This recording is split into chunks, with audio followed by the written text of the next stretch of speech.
लोकसभा में घुसपैठ करने वाले दो लोगों में से एक आरोपी को दबोचने वाले सांसद हनुमान बेनीवाल ने उस समय दिलेरी दिखाई जब कुछ सदस्य घबराकर इधर उधर भाग रहे थे। इस घटनाक्रम के बाद सांसद हनुमान बेनीवाल ने कहा कि अच्छे से इलाज कर दिया है, अब दोबारा नहीं कूदेंगे, लेकिन इस बात की जांच होनी चाहिए कि आखिर ये किसके विजिटर्स थे। क्या ये किसी मंत्री के विजिटर्स थे? आखिर किसकी मदद से इनके पास बने और कौन था जिसके कारण ये संसद में दाखिल हो सके। पूरी जांच होनी चाहिए कि आखिर कौन दोषी है।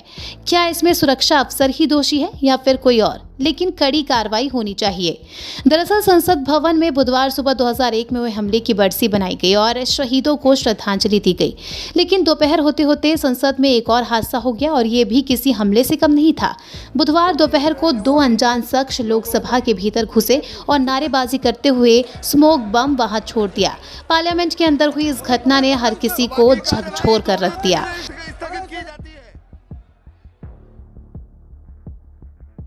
सांसद मलूक नागर ने भी बताया कि उस वक्त जब यह शख्स कूदा था तब काफी डर का माहौल था, क्योंकि उस वक्त तो यही लग रहा था कि यह शख्स हमें मारने आया है।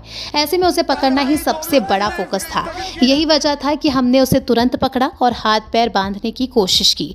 आपको बता दें कि संसद में अभी शीतकालीन सत्र चल रहा है। बुधवार दोपहर को जब सदन की कार्यवाही चल रही थी तब दो शख्स गैलरी के अंदर मौजूद थे और दोनों ही सांसदों वाली सीट पर आ गए थे।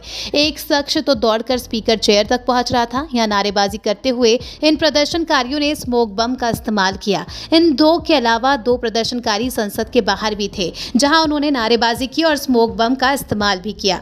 संसद का ये सत्र नई लोकसभा में चल रहा है। ऐसे में जिस तरह के दावे सुरक्षा को लेकर किए गए थे, अब उन सभी पर सवाल खड़े होते हैं, क्योंकि 13 दिसंबर को ही संसद पर हमले की बरसी मनाई जाती है और इसी दिन इस तरह कुछ अनजान शख्स आकर देश की संसद में इस तरह हंगामा कर देते हैं। स्पेशल डेस्क दी रिवॉल्ट।